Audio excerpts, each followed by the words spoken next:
Thanks, Abby. Hi, everyone who's joining us live, and hello to everyone who's going to be watching this after the fact. Um, I hope that you can get a lot out of this.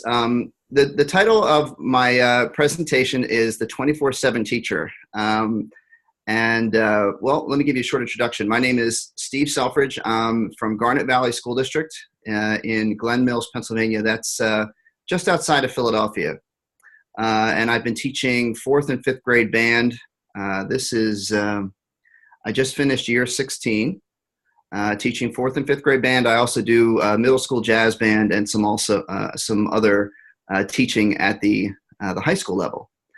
So like I said to Abby, I want to invite everyone who's watching live to unmute at any time and chime in with your questions.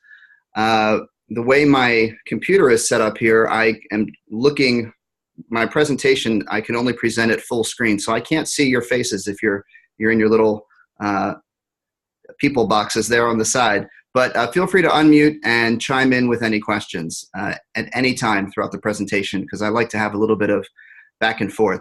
So the 24/7 teacher, this presentation in the broad field of technology, the potential for videos and videos in education is something that's very exciting to me. It's something I've been involved with. More and more interest that I've had in it over the past couple of years, and it's something that hopefully you'll find helpful and really exciting as well. So the 24/7 teacher, what brought me to this title of this presentation is, if you think to yourself, what is the one teaching resource that you wish you had an unlimited amount of? Of course, we might say money and supplies and other things to teach our students with, but I think a lot of us would agree, it seems like we never have enough time with our students, whether it's rehearsal time or class time, especially in the arts. We're competing with the other subjects in school, which often seem to get favor from the administrators, and we might see our students once a week or twice a week when our math and language arts teachers are seeing students every day. So how can we find a way to get more time with our students? Thinking about, as I mentioned, we're all under increasing pressure to get more done with less time. The principals are under a lot of pressure to get the test scores up. The teachers, our colleagues in the other classrooms, are under a lot of pressure to get their students moving with the correct amount of progress, and they really feel a lot of pressure to produce results. And so that more and more is leaving less and less time for us in the arts. And we can see this in all of our different music areas. If you think, some examples, your choral ensemble rehearsal period is maybe competing with a science club or a language class that students have to decide what they're going to enroll in. You might see, we see general music classes being reduced, sometimes really unfortunately being cut altogether. I see this in our high school where in my district, we have students that are high-performing students in the school that are in all these AP classes. I'm sure some of you have seen that too. And so it becomes a real challenge for them to find time in their schedule for music. And my situation as an elementary instrumental teacher, it seems like we have the half-hour lessons once a week, and it really seems like by the time the students get in the door, they're all seated, they found their folder, or they went back to their classroom to get their folder because they forgot it, and then the one student in the class had to get his picture taken, so he's late. By the time everything's put together, you've got maybe 10, 15 minutes of instructional time, and then we've got to start packing up for the next group to come in. So we have all these challenges to our teaching time. And even without the outside pressures that I was just talking about, I think we all are always looking for ways to make the best use of our time to help our students achieve their best. So this brought me to this concept of a 24/7 teacher. And I'm going to tell you a little story of how this concept sort of came to me. It's not a new concept, but it was new to me when I discovered it for myself. So it was February 2011. I was teaching a fourth grade flute lesson, and I had some group of fourth grade girls, and they were asking me to teach them how to play a song called Firework by Katy Perry. And at that time, I did not know the song. I don't always I keep a little bit more up on pop music these days. But I didn't know the song, so we looked it up on YouTube, and I listened to it, and I'm listening to the tune, and I'm thinking the main hook of Firework is da da da da da da da, and I'm thinking so fa mi re do mi, so fa mi re do mi. It's all in that 5-note scale, and fourth grade flutes, they really need to work on their 5-note B flat scale. So I said, I figured we'll transpose it to B flat, and I'll teach it to them. And then I think in a later class that day, I had some other flute students who were saying, Mr. Selfridge, we heard you taught the other flute class how to play Firework, and we really want to learn it too. So that's when I kind of had this little bit of a light bulb, like, okay, here's my phone. You record me teaching this lesson, and then I'll post it online. And then all the other kids that want to learn it can learn it, and I don't have to teach it 15 times, and we can spend our time on our other band stuff. So what happened is the other flute students started to come in without me ever having taught it to them in person, playing it for me. And the kids were excited. It was obvious to me that they were practicing more, and they were learning their 5-note scale in the process. And then what's really cool is I started to notice that students from other schools, students in other states, and even students in other countries were watching that video and were commenting and saying, thank you so much. I really enjoy playing this song, and I'm just going to have so much fun practicing this. I can't wait to show off to my friends at school or show my band director. And that was the big light bulb moment. And the light bulb was the time that I spent recording that one lesson with the internet, and everyone, not everyone, but every day growing thousands, hundreds of thousands, millions of people have access to something that I post instantly. And in what's happening in essence is you or I or whoever posts a lesson online, that teaching moment is instantaneously multiplied virtually an infinite amount of times to help an unlimited amount of students. That's a pretty stunning concept. And so this just insane development of digital technology and internet technology over the past 20-some years makes it possible for your students to learn from you anytime and anywhere. So if you're familiar with the Khan Academy, this is the same sort of realization that a guy named Sal Khan had with the Khan Academy. We're going to talk about that in a minute. So, but if you're not familiar with the Khan Academy, it's something you should definitely check out. We'll go through, just a little quick background. I was thinking about, videos and technology and the internet and education. And if you kind of think about going all the way back and thinking about how with each arrival of new technology in human development, it really has just enhanced and revolutionized how we can share information with others. And up until, 30 years ago, we had obviously textbooks and the written word. We had television, we had VHS tapes and things like that. But now with the past 20, 30 years with the internet and with YouTube, the past, 10 years, just think of the possibilities that technology has brought to us. So quick note on, you may have heard the terms blended learning and flipped classroom. And again, feel free to jump in, ask me a question, share a thought anytime. Blended learning and flipped classroom.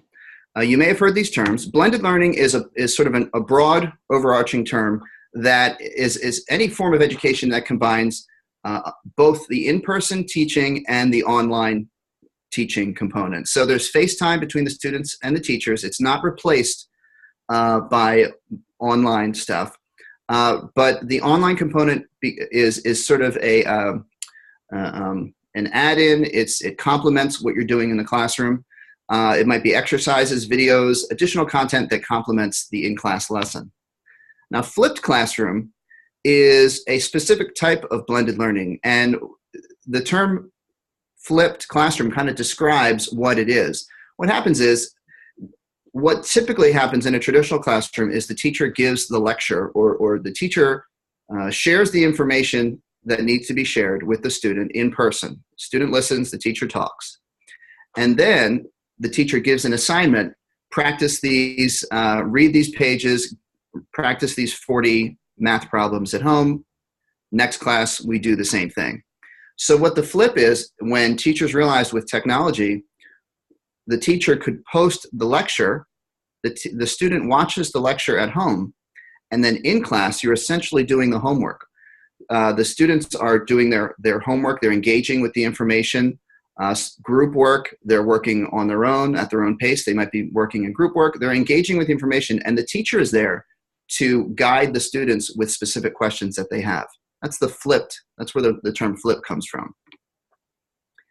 So a little bit about sort of philosophy of what underpins this.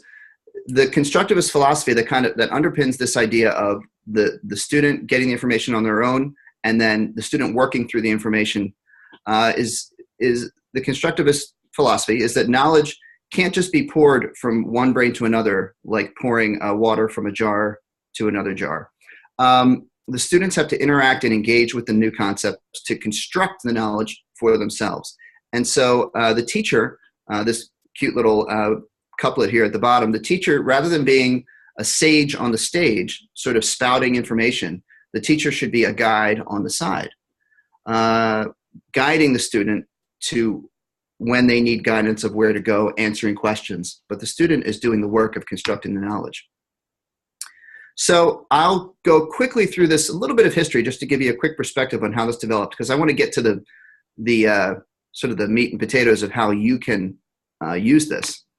But we saw it starting in the 80s with Eric Mazur from Harvard, who really pioneered the idea of peer instruction and computer-aided instruction at the college level.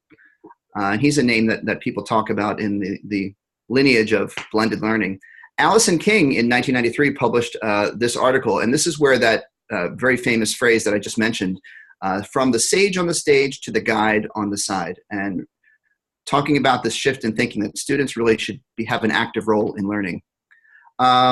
We have this gentleman who coined the term the classroom flip when he was doing it in his classes at Cedarville University in Ohio. That is J. Wesley Baker. So this is just an idea of how this started to develop. And then, of course, in the 90s, we have the internet just explosion, exponential growth in websites, internet users. University of Madison, Wisconsin started bringing in streaming videos of lecturers, and professors started discovering they could put their slides on the university network, and the students could access them outside of class. Now here we are with the Khan Academy. And if you're not familiar with the Khan Academy, this is really an inspirational story and a really stunning, amazing website. Sal Khan, this guy right here, has a story similar to mine in that he discovered the power of flipped learning, of blended learning. He started making videos to help his, going back one step, he started tutoring his students across the country, his cousins across the country. They'd call him, they'd do phone calls, and they'd do phone call tutoring. And then there was a period where they couldn't line up the phone call schedule. So Sal said, okay, I'll make a video. And if you look at his videos, it's like a black screen, and he's writing with like a digital pen, and he's narrating the math problems or whatever he's teaching. And he said he was talking to his cousins, and they said, Sal, thank you so much. And we're a little bit embarrassed to admit this, but we actually like you better on the video than in person on the phone. And the reason was, they said, when we watch your video, we can pause it at any time. We can rewind, go back to the spots we don't understand. We can skip forward if we understand a concept, and we don't have to feel embarrassed about asking you to repeat things if we don't get it. So that's a really interesting insight into it. Much like my story, he published these lessons for his cousins on YouTube, and all these people students across the country and across the world started watching his videos, and he had that light bulb moment of, wow, this could be really an amazing thing. He started a nonprofit, and it's a huge enterprise right now, and he's doing a lot of great work. So check out Khan Academy. This is a little example of one of his videos. Welcome to the presentation on dividing fractions. Let's get started. So before I give you the... So you can see him writing on the screen. This dividing inverse. There we go. If I have a number A, the inverse.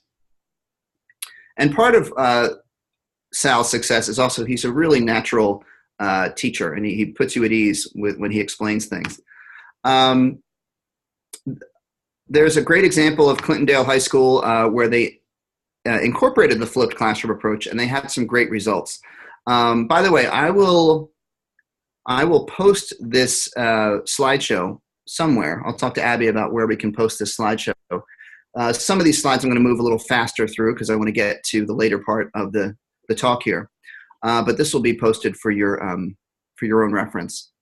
And in this high school, they were facing some tough situations, some bad grades. They tried flipping some classes, and they just had really amazing results of increasing student performance and engagement. So let's get to the music, okay? The moment you've been waiting for. Let's get to how we can do this in music.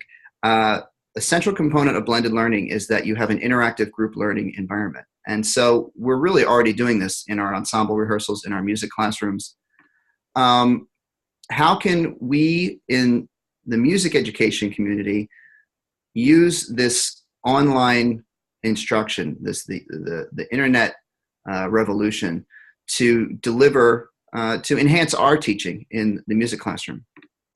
So we'll talk about, here are pretty much the three huge ways that I see the benefits of video teaching. It's modeling beyond the classroom. So we know that research over and over and over again establishes that modeling is it's a crucial aspect of music instruction.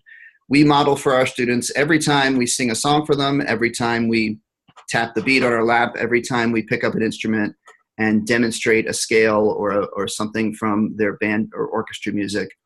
And so in our profession, a student may only get to see us once or twice a week. In some situations, it's every day, and that's fantastic. But in a lot of situations, it's maybe once or twice a week. And so online video instruction, we just simply do speak to a camera, an iPhone camera, exactly as we would to our students, and post it. And that is there for your students anytime to reinforce that modeling. And that's just multiple times that they're hearing the model of what we want them to sound like. Secondly, as I was mentioning with Sal Khan and his tutorials with his cousins, it allows students to have repetition and reinforcement as many times as they need it without having to feel bad asking the teacher, I didn't quite get it. Can you please do it again? Can you please do it again? As I said before, for most music classes, our time is limited. Students who need that extra practice, the repetition, repeated explanations, they can pause, they can rewind, they can replay our instruction as many times as they need to. And thirdly, it gives students power over their own learning. So students can skip ahead. We're talking about differentiating instruction for students at all levels. Students can move ahead if they're ready for a new challenge. They can say, okay, I got Hot Cross Buns. I want to learn Ode to Joy. And that's several steps ahead. But if they're ready for it, they can go to that video, and they're off and running. Students, as I said, students can review and repeat lessons if they need to for better understanding. And a big one, which I might get into later, is the eternal question of all choral band, orchestra directors everywhere from students is, how does it go, right? You hand out a new piece of music, and the first, from a lot of students, the question you'll hear is, okay, but just tell me how it goes, right? So we want students to develop the ability to sight read music and get an aural image of what the music should sound like by learning about time signatures and time and rhythm values and solfege and all those things. But the honest truth is that that takes a long time for students to develop that. And in that process, they do need to hear how it goes. We do need to model for them how it goes until they develop that ability to build that aural model of the music on their own. So here's some real world applications, okay? In my world, beginning band and orchestra, in the first few lessons of beginning band, you've got a huge amount of information that you're trying to just cram into that lesson in a very short amount of time.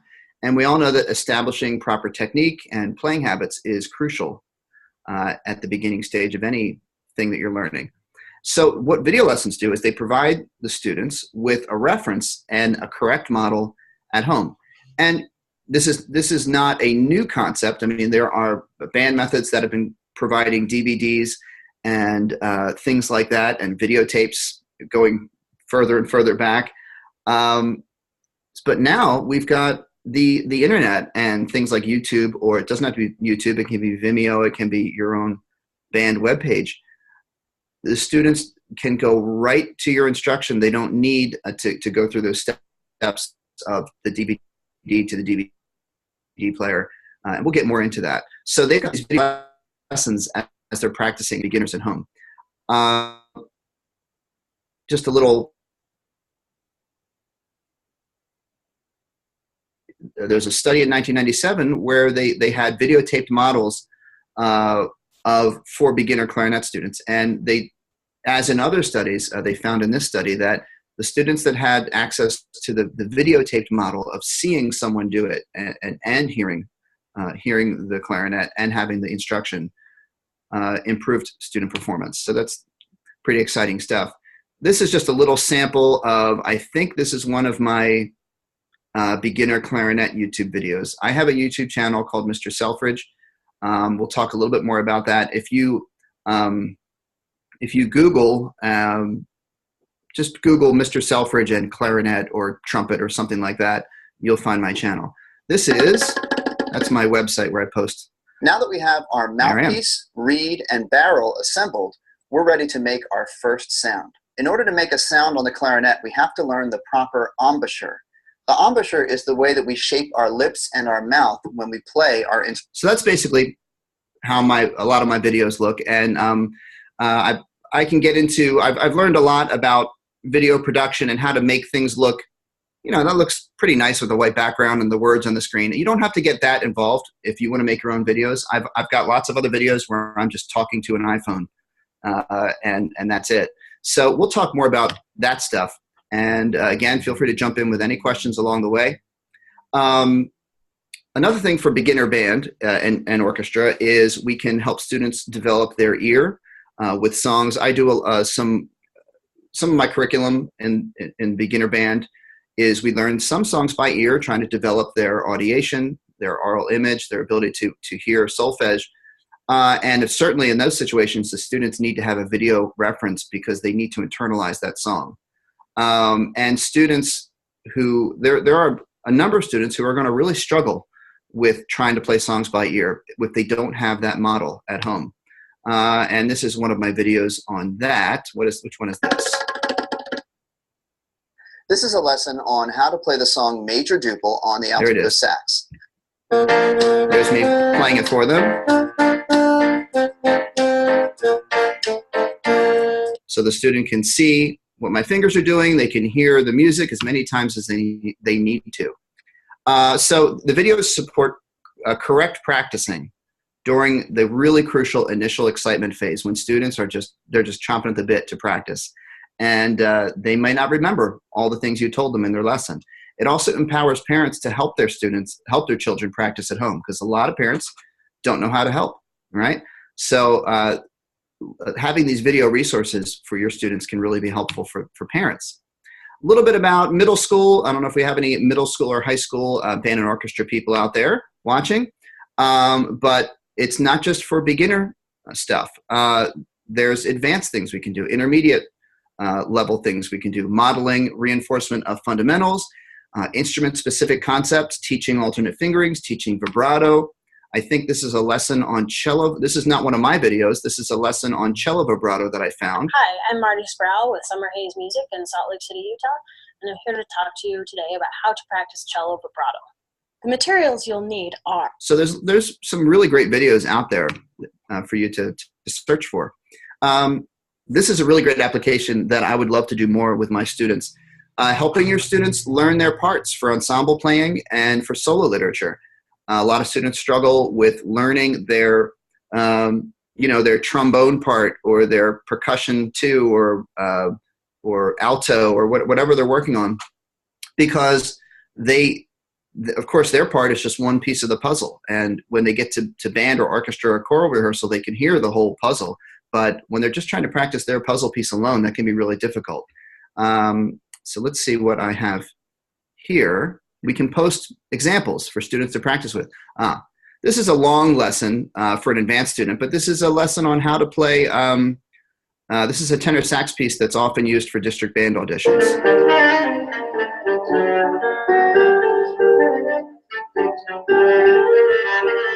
And the professor here gives demonstrations and also gives specific saxophone advice for alternate fingerings and things like that.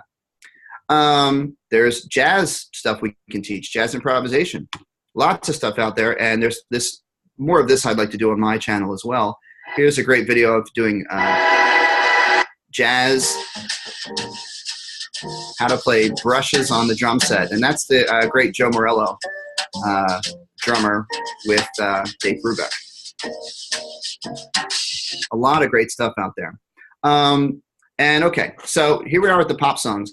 This is the aspect of my YouTube channel which I'm sure gets the most attention from students, and it's a reason that a lot of students watch my YouTube channel. But pop songs can be really motivating for students, and at the same time they can really reinforce fundamentals. So, and what I found is students really, you don't need to spend a lot of time on pop songs because students don't really necessarily care to play the entire song from beginning to end. They just want to play the hook, right? The main part of the song that everyone knows. And that's what I usually do. I'll find a pop song that they want to learn. I'll put it in a key that is doable for their age level. And I'll find a way to link it to something that they already need to know. So for example, I already talked about Firework is the 5-note major scale. So, fa, mi, re, re, do, mi. And I think in this example, one of my most popular videos is Uptown Funk.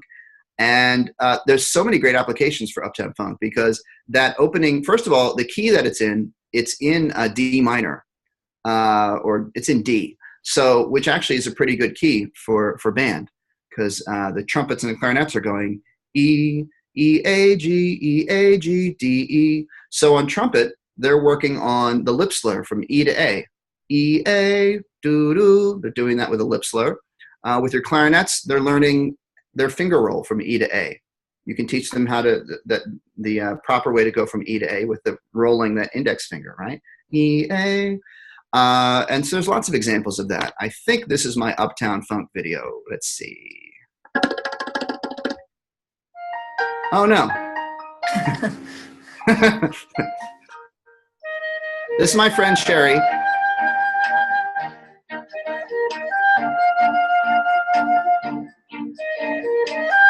Yeah, she's a really wonderful musician. There we go. So Sherry is our middle school, one of our middle school teachers. So I've also, if you go to my channel, you see I've brought in a number of special guests who are willing to work for free and help me make videos. Because obviously, now that I know that my audience, the kids that are watching me, a lot of kids are watching me. So I don't want to get on there. I mean, I'm a pretty good flute player, but she's better, right? And I'm an okay trumpet player for a band director, but my other friend who plays trumpet is much better than me. So I'm starting to branch out a little bit there. Choral. I don't know if we have any choral people here watching, but I I've discovered some really cool things. You probably have seen these, where this is the alto part to the Hallelujah chorus, I think. So the alto part is emphasized. It's all the parts are there, but the alto part is louder. Hallelujah, hallelujah, hallelujah, hallelujah, hallelujah. And again, I mean, ideally, we do want our students to learn how to read music, and we don't want to. I can see there is an argument to be made that we don't want to give students too much of a crutch, just playing everything for them, and they don't have to learn to read music. Obviously, the job of the band, choral director, orchestra director in school is to take this learning that they're getting from the videos and mold that into a lesson where they're learning how to read music and up to future. But I think this is a great potential for choral. I won't watch this, but this is on how to do, how to sing in the passaggio.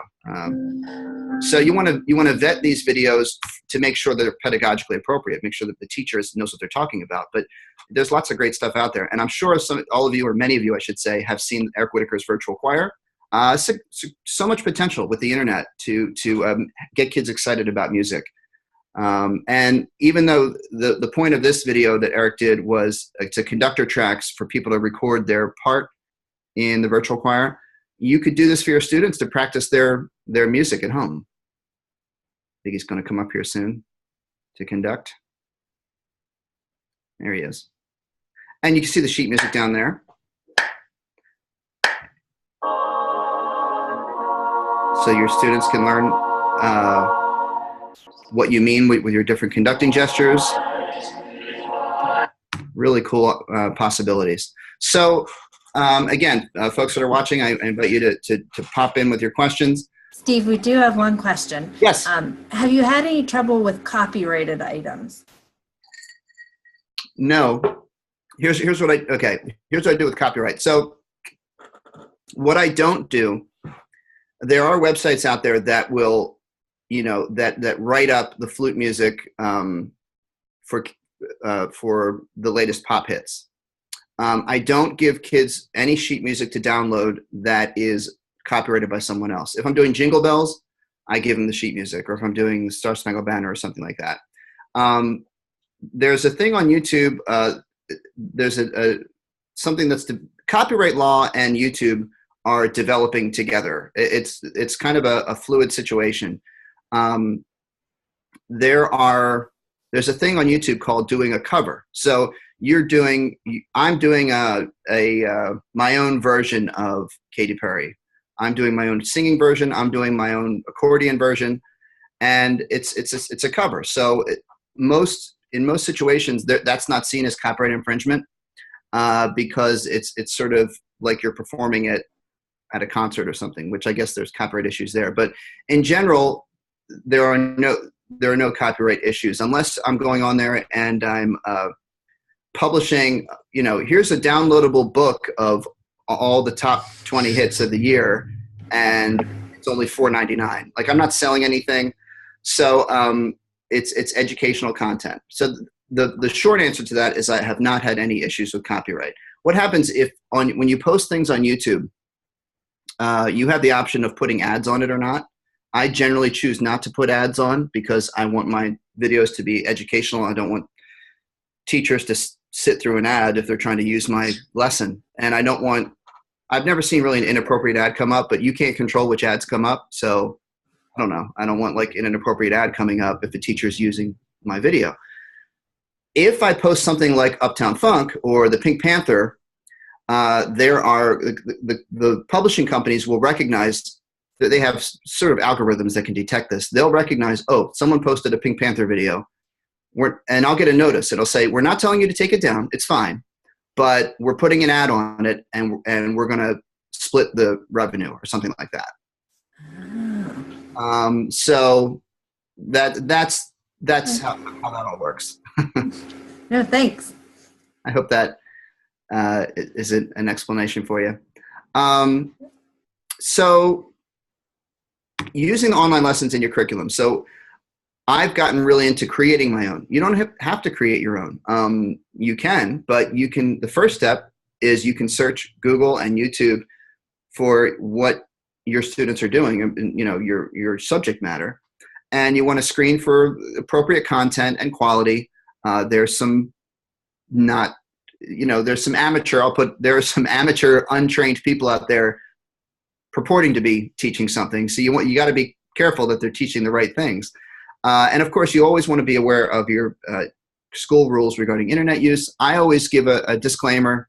I say to all my students, because some students come to me and say, my parents don't let me watch YouTube. And I say, I totally understand that. It's not required.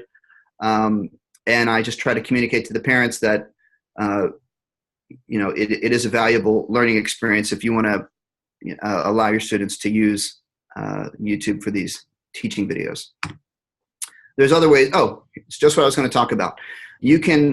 What you can tell those students, or what I tell my students that aren't allowed to use YouTube, I have a blog essentially called GoBando, where what I do is anytime I release a new video, I post it in a separate blog post with whatever information. I can put some downloadable stuff there, and then that video is embedded. You could embed my videos. You could embed any videos in your school website, and then it's, you know, it's just there on your website, but you're not getting any of the related YouTube stuff.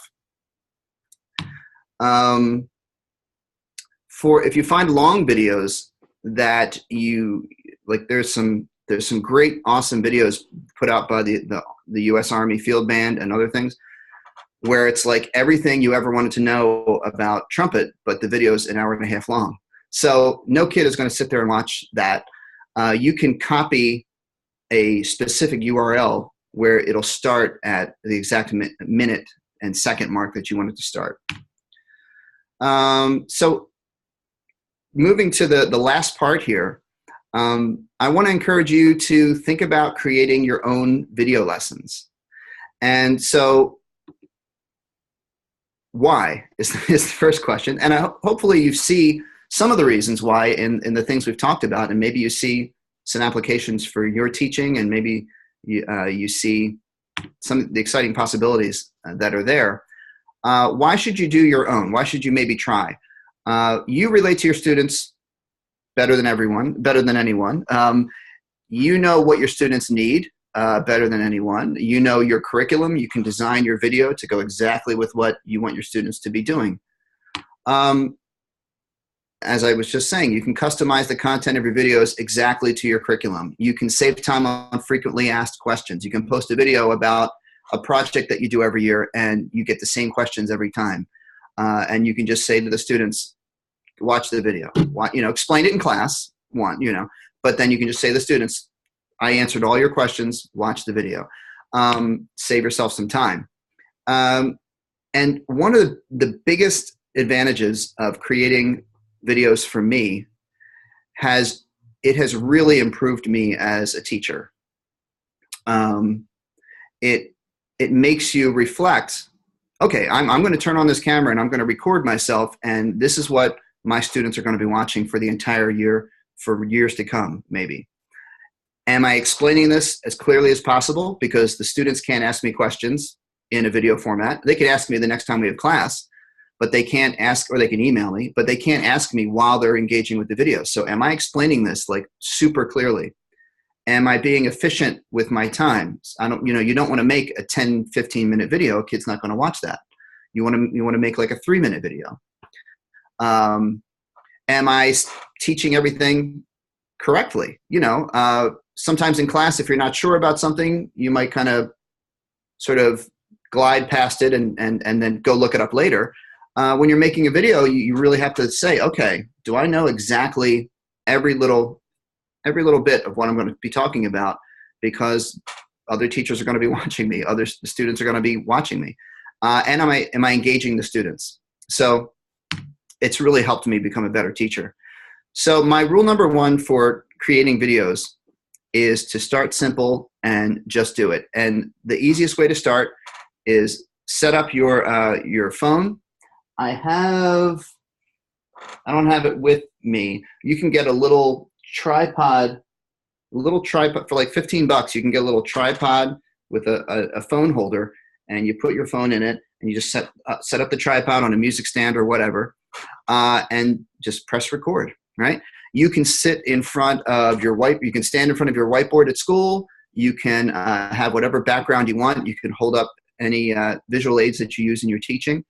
And it actually comes out with the way phones are nowadays. The quality is actually quite good just by pointing and talking to a camera, a phone.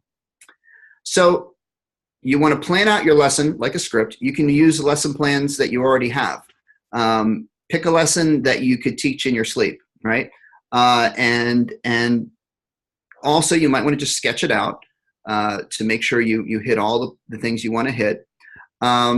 Consider the length of the lesson. Like I said, video lessons on, depending on the age of the student, you're not going to give your entire lecture on the blues, the history of the blues, in one video, right? You're going to make 12 videos, and maybe a 3-minute video on Bessie Smith, and then a 1-minute video on how to do the project based on Bessie Smith, right? And you can line them up in playlists on YouTube. I keep mentioning YouTube because it's free, it's unlimited uploads, and all the kids are on YouTube. They go to and probably a lot of us know. I mean, the first thing you do when you want to learn how to do something, what's the right way to chop an onion? Go to YouTube and type it in, right? So think about your method of presentation. And again, jump in with any questions at any time. You can interrupt me. Simple point and shoot of the video of the teacher of you talking like you would talk to your class, but just look at the camera. That's a great way to do it. You could do, if you're a little bit camera shy, you could do what I'm doing right now. PowerPoint slides. This isn't PowerPoint, this is Prezi. But you could do PowerPoint slides, and you could just record yourself talking as you move through the slides. That doesn't always work so well with music because you have to demonstrate musical things. There's the writing. It's called pen casting, and if you watch the Khan Academy videos, that's pen casting. It's using an iPad or some sort of device with a digital pen, and when you draw or write, it comes up like you're writing on a whiteboard. You can get involved with animation.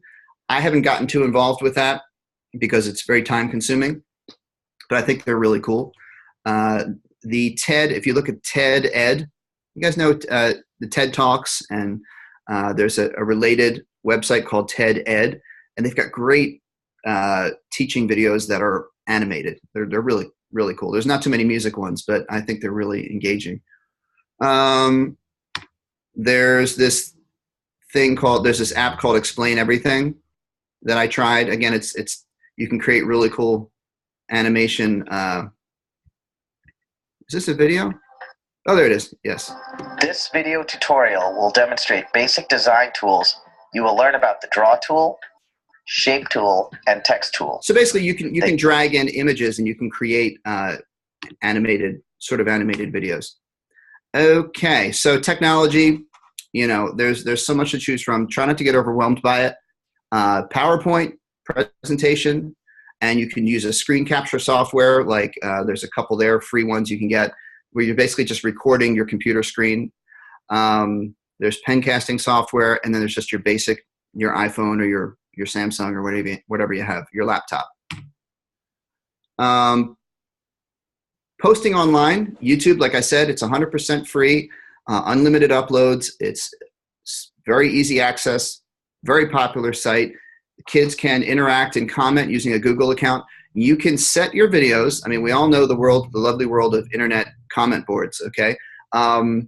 So there are ways for you to monitor. You can set what's it called? You can turn off comments. I don't like to do that because kids like to comment, but you can set them to approval. So any comment that a kid wants to make comes to you first in your account, and you can click, oh, that's okay, And if one random person comes in with something inappropriate, you click delete and it's fine. I will say with my YouTube channel, I mean, I've got thousands of kids watching, and I'd say 99% of the time the comments are fine. Once in a while, I'll get an inappropriate comment that I just delete. And then as with any online activity, you know, just say to your parents, say to the students, look, follow your kids' rules. Follow your parents' rules for using the internet. You know, and we want parents to have that authority as they should. And students more and more are learning about internet safety. That's becoming a part of school curriculums. So, well, if we were in person, I would say let's try it now. Let's brainstorm some ideas. What ideas do you have that you could start with? Are there instructions that you give? Are there fun, interesting things that you do in class you could show your students? Think about the style of video that would work best for you. Search for lesson videos in your subject area, and just jump in and try it. What do I have here? Other demonstration topics. That might be a note to myself, but I do edit my stuff in iMovie, and there's lots of great tutorials out there, and I can be happy to help you with your journey, your technology journey. I'll give you my email address. But any general questions? You all asleep? Feel free, guys, if you want to unmute yourselves. There's a little microphone at the bottom. You can go ahead and do that. Or you can type something. There's a chat box. I can't see the chat box. That's okay, I can. You can translate for me. So I can translate. I will say, while I'm waiting for questions, today is actually a very exciting day for the Mr. Selfridge YouTube channel. I am about to hit, I think tomorrow, I'm going to hit 100,000 followers, which is pretty cool. Oh. Yeah, that's a big milestone. On YouTube, yeah, I'm at 99,000. On YouTube, they when you get to 100,000 subscribers, they send you a plaque, like a silver play button. So I'll have something to hang on my wall. So that's exciting. That's really cool. Yeah, isn't that cool? I think so. So if you have questions, jump in. I will leave you with my email address, steven.selfridge@gmail.com. Feel free to check me out on YouTube and leave me suggestions on what you'd like to see educationally. Oh, hello. Yes, sorry. And you can certainly email me anytime with your questions, whether it's how to create your own videos or how to learn the technology. So that's all I have for you, Abby. We don't have any questions coming through? Not yet. Okay. I don't know. Can you hear me? Yes. Ooh, we can. When you're doing, how would you teach rhythm to the kids? Like our school has zero technology for the music department. So how do you go about teaching them their counting and their rhythm using?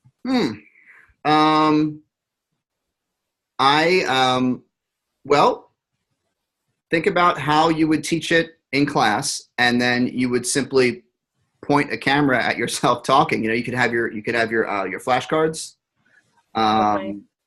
You could, you know, it basically, all the video does is it provides the students with with you at home anytime they want to.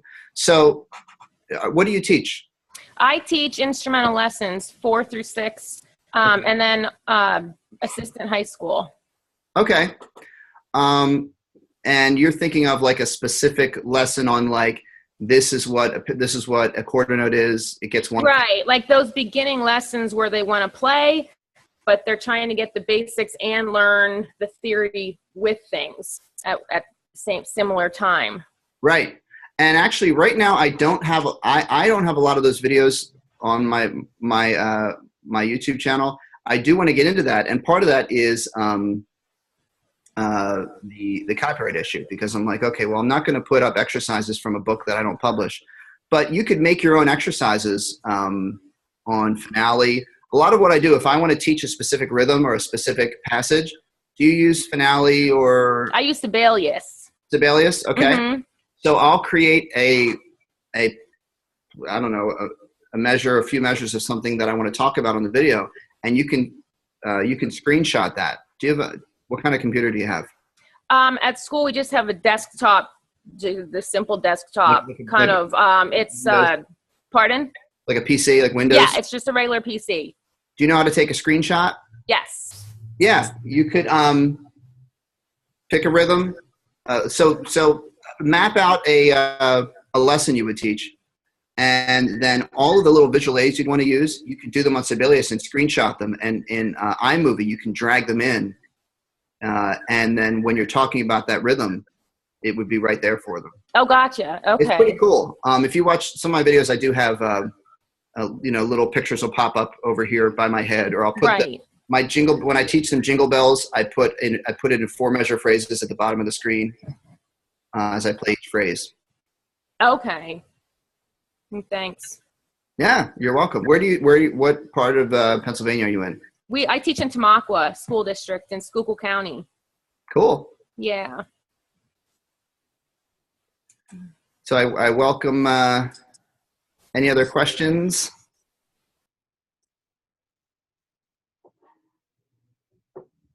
And Abby, you let me know when we want to wrap this up.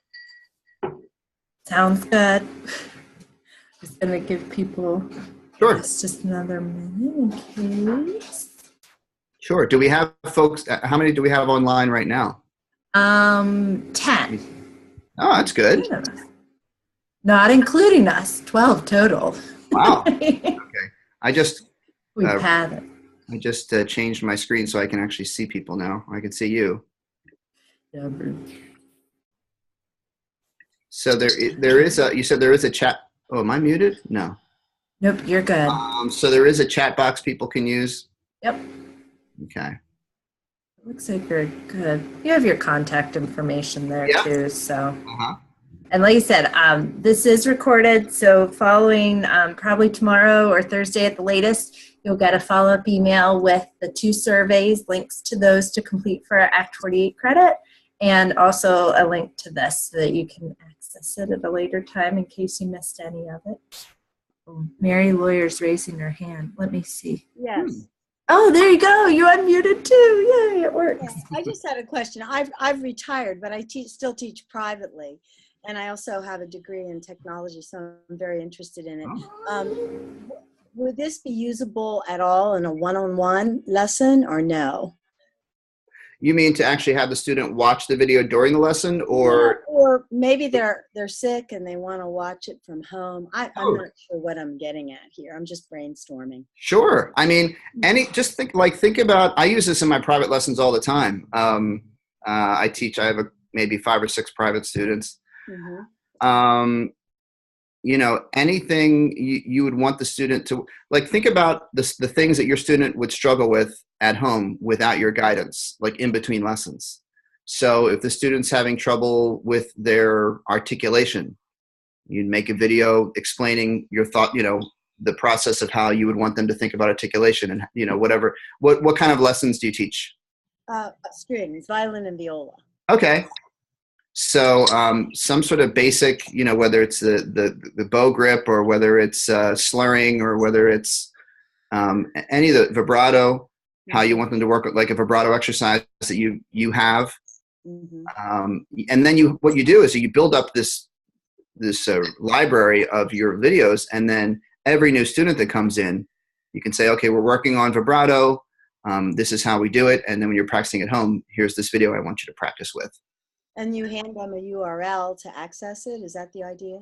Sure. I don't know. Do you use YouTube much? No, I haven't used YouTube, but I can see from what you've said how useful it is. Yeah, it's really easy. If all you have to do is create a Google, a Gmail account. I don't know what you use for email, but if you go to Google, you create a Gmail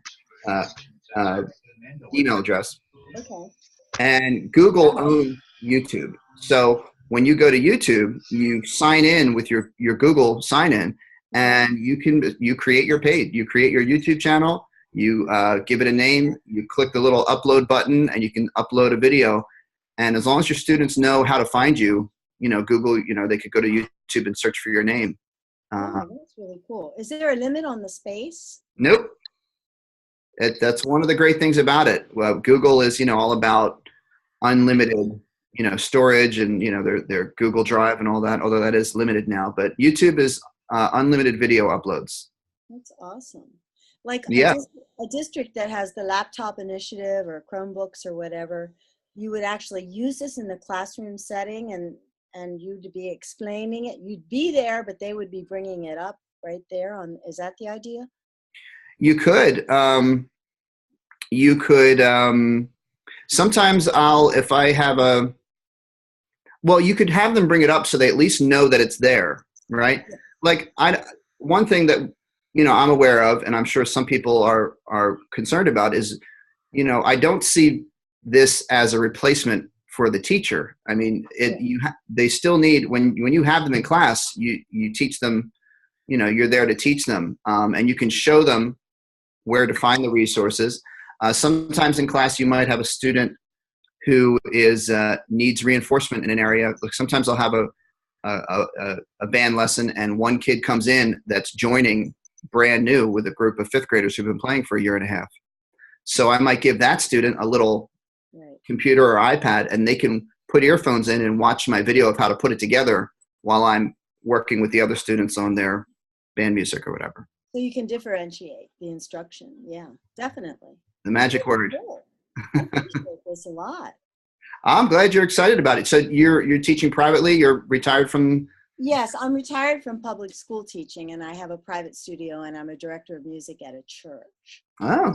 So I'm plenty busy, but I'm always thinking of ways to kind of make my studio a little bit more modern. I'm in, the music teachers, MTNA, and a lot of their webinars. You see the piano teachers getting each new Yamaha piano that comes out, like these electronic things and all that. And, I like a plain old grand piano. The problem with that in your studio is one day you're new and next day you're old, but I prefer using technology in a way that it really can reinforce the learning and make students feel more secure. Yeah. That they can get it, Yeah, but they need the reinforcement when they're not in their lesson. So that's what the video can do. Nice. Thank you very much. Thank you very much.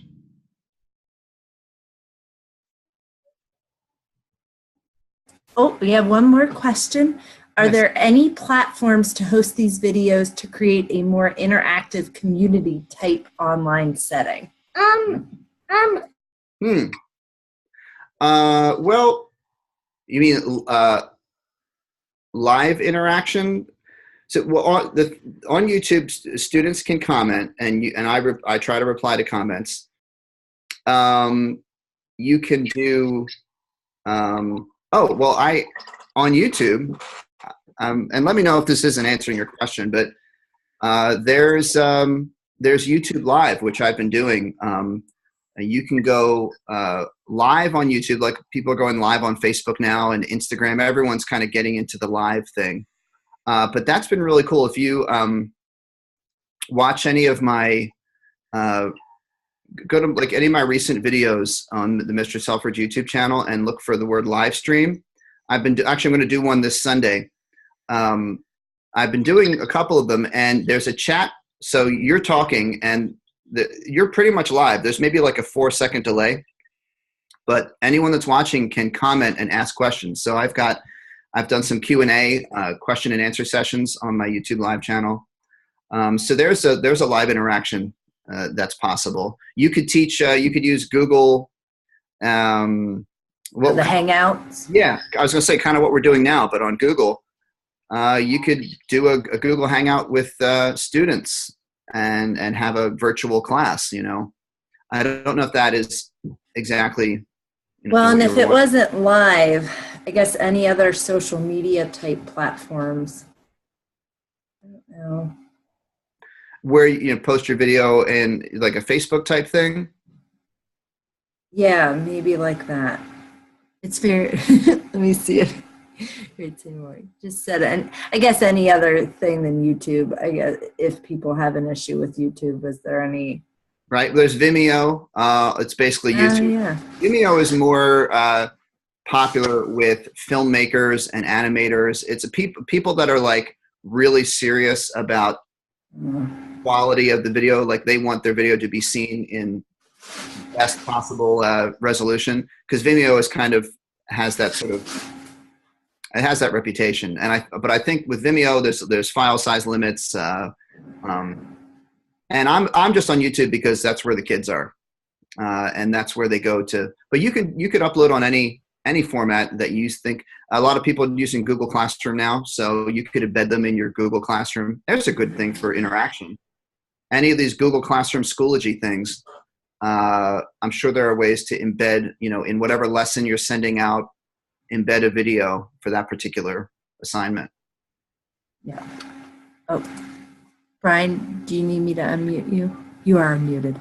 Go ahead. I think Brian raised his hand here. Uh-oh, I don't hear him. I think you're unmuted. Brian? Could he try to Are you there? I don't know. His sound isn't working. Might not be working. It might not. So can you see him? I can't see any faces. No, I can't either. The video is turned off. Here, wait. I can try.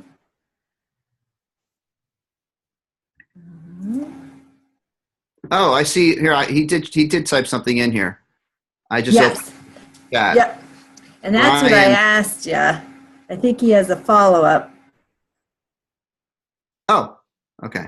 He did. But I don't know why the sound isn't working. I'm sorry, Brian. Can you type more? I don't know why. It says he's not muted. Huh. Maybe there's something audio-wise. I know enough about technology to be dangerous, and then it's... Sometimes it's just, you just don't, it's almost like you don't know why something's not working that should be working. But, right. That's true, too. I mean, I'm like the technology content rep, and I don't, Yeah. Oh, wait, there's Brian. Hang on, Brian. Let me see. Okay, try again. No. I don't know what's going on. We can see him, but you're still muted. Well, it's telling me you're not. I don't know.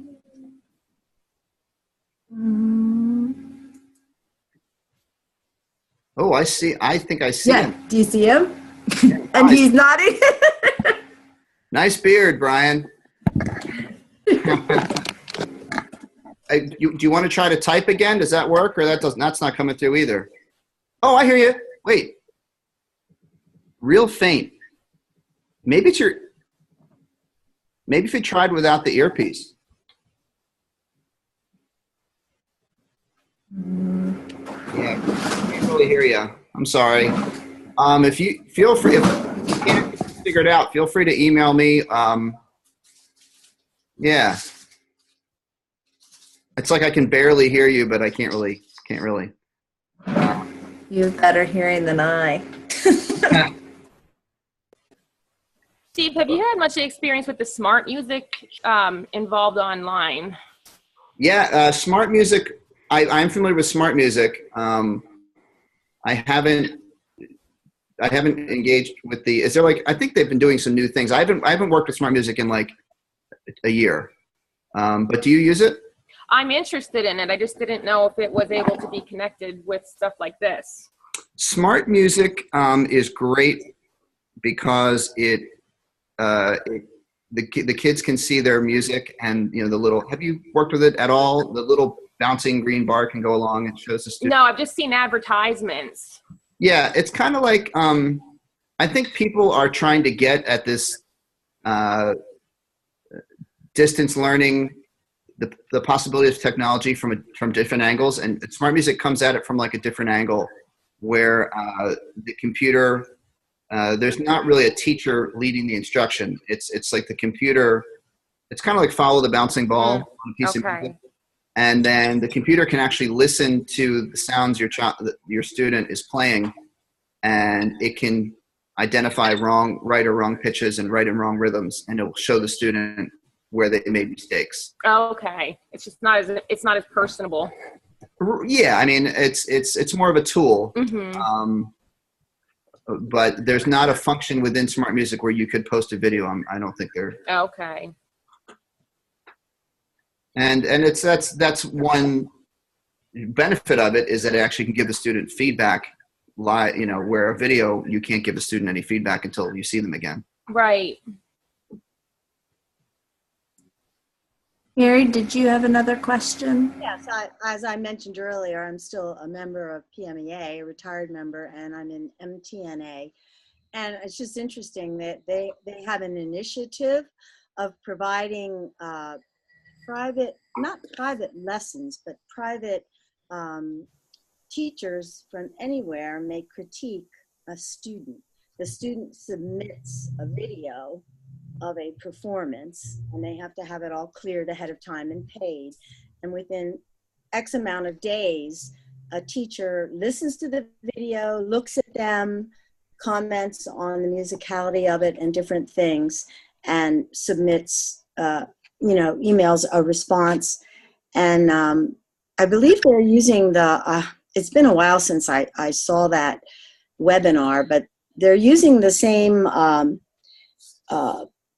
software that we send when we're sending students to All Eastern and All State, when they have to upload, a solo for the audition.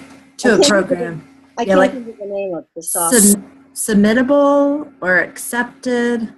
Accepted. Okay. They're using accepted. And teachers from anywhere, and this was what kind of turned me against it a little bit. Not all the teachers who apply to be critiquers are in MTNA. In other words, it's basically breaking down all the barriers of reaching students or reaching teachers that otherwise people wouldn't be able to access, if you hear what I'm saying. And the other drawback to this was the teacher doing the critiquing does not have the music in front of them. So they can watch the video. I'm just thinking here that perhaps this type of thing could be done over YouTube. I think it's a great idea, but like the concerns that you raised are valid, and I think they would need to be worked through. Obviously you would want qualified, certified teachers doing. They screen, but the teacher may not necessarily be in this organization, which we pay money to join, which is kind of unfair, but yeah. Right. Well, the other concern, as far as that the evaluator, or the person giving the feedback, would obviously need to be familiar with the piece of music or have a reference. But I think it's something that could be done. Like your students can. I've started experimenting with, although it adds to my workload, but I have students that I started doing a new achievement system in band where they have to get to a certain number, and they get a karate. It's band karate, recorder karate, but for band.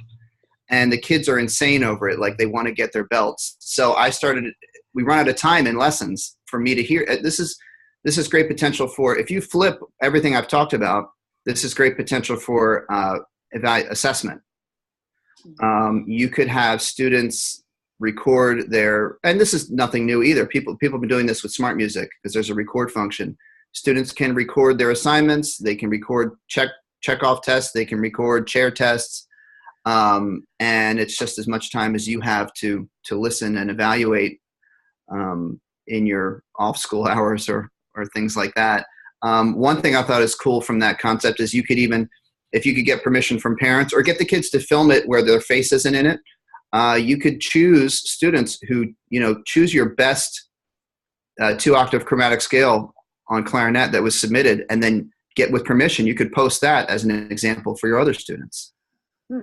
So they're learning from each other. Sure. Interesting. Yeah, a lot of possibilities. All right, let me see. Brian got off and back on. Let's see. Brian, I tried unmuting you. I don't know if it worked. I'm not sure if it does. Oh, magic. Oh, I'm back. You're Yes. back. Okay, now I need to get out of public again. Okay. What I was asking is I'm trying to find a way to index videos. I do some video for class, and at this point, all I do is have video links on my website. I was just wondering if there was a more interactive social media sort of way for kids to index through videos instead of just like, well, look it up on YouTube, search for this, being able to like, oh, I'm looking for a video for blah, blah, blah. Yeah. I like what you're thinking, you know. There's a couple ways that I do it. Well, on YouTube, where do you upload your videos to? What format? Do you YouTube. I host them on YouTube, but I keep them private and just give the kids links on my website. Right. Which, you know, if I do anything that is out of the book or anything, I don't want to just be giving exercises out. So I keep everything kind of locked down for my kids. Yep. You make them unlisted, right? Yes, correct. Yeah. So on YouTube, there's the 3 settings. There's public, which everyone can search for and see. Unlisted, where no one can search for it, but anyone with a link can see it. And private is when you actually designate specific email addresses that can access it. Right. I never do private because it's so hard to manage. It's like unlisted it works great for something that you don't want to put out to everyone. Right. And that's what I use it for. Yeah. You ever do playlists? You know, playlists. Okay. I have on YouTube, on my YouTube channel, I have like beginner clarinet playlist, and it starts with opening the case and it goes to like hot cross buns. It's like 6 videos or something like that. Okay. On my blog I was talking about, which is called Go Bando, I use that. I've been trying to develop that into a searchable, you know, where the kid can just type in, I want to learn, you know, clarinet, or I want to learn major scale, you know. So that's something I've been exploring. You could do that with like a blog, some sort of blog, but then that would be public, I guess. Yeah, I guess I don't know. I'm just trying to find some way to make it easier, because if kids always come back and they're like, what was I supposed to look for again? Even if you write it down, and it would be easier if it was a little more online interactive, where they could just go and, you know, it would be their place where they could, oh, I want to learn about this, and it's more readily available in a modern online sort of interface. Oh yeah, I'm with you. I like that idea. But I don't. You know, you can try to use, you know, like Google Classroom or something, or create your own blog. I don't know if nothing's coming to mind that would does that right. Our school doesn't really support anything technology wise, so we can't have Google Classroom or anything because they won't allow it. But are you allowed to email the students? I do. Right. I'm not sure. They have, but like you collect student email addresses or parent email addresses for communication. I do.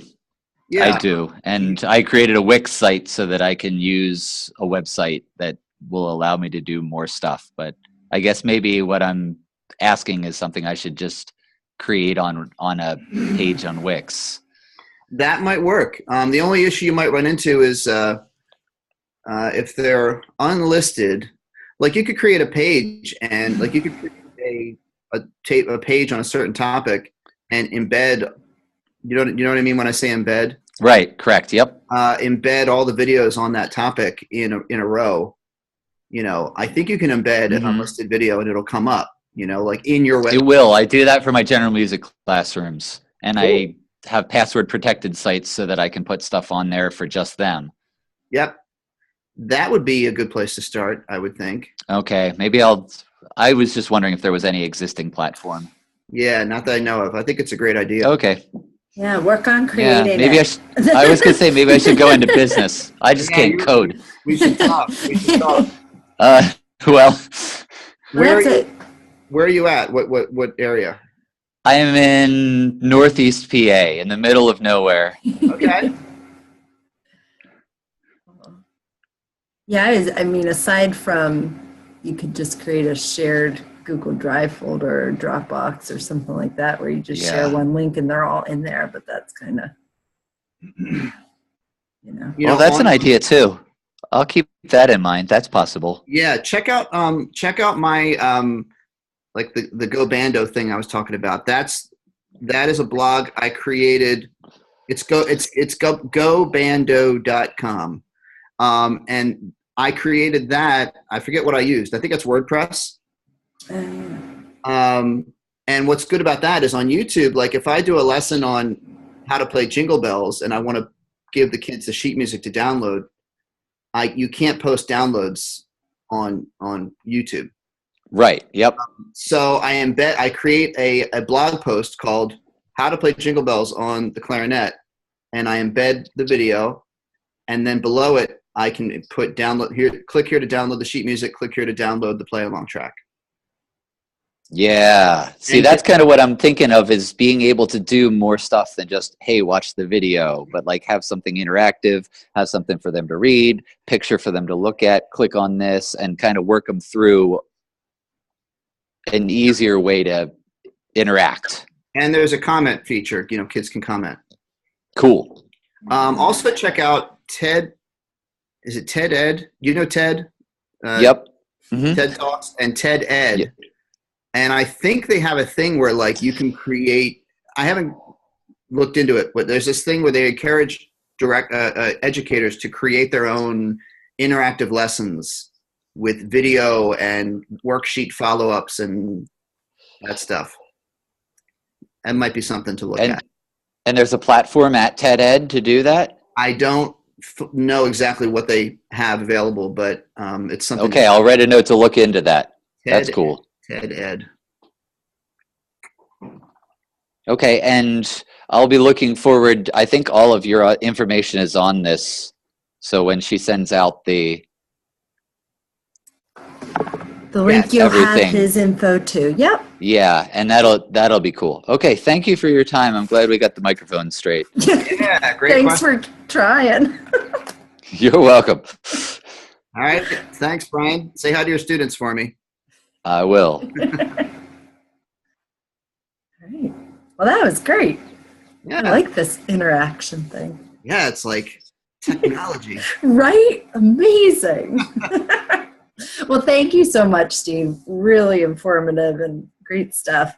And yeah, I'll just look for an email from me, everyone, in the next couple of days. And if you have any questions, you can always get in touch with Steve. So thanks again, Steve, and everyone else. Have a great night.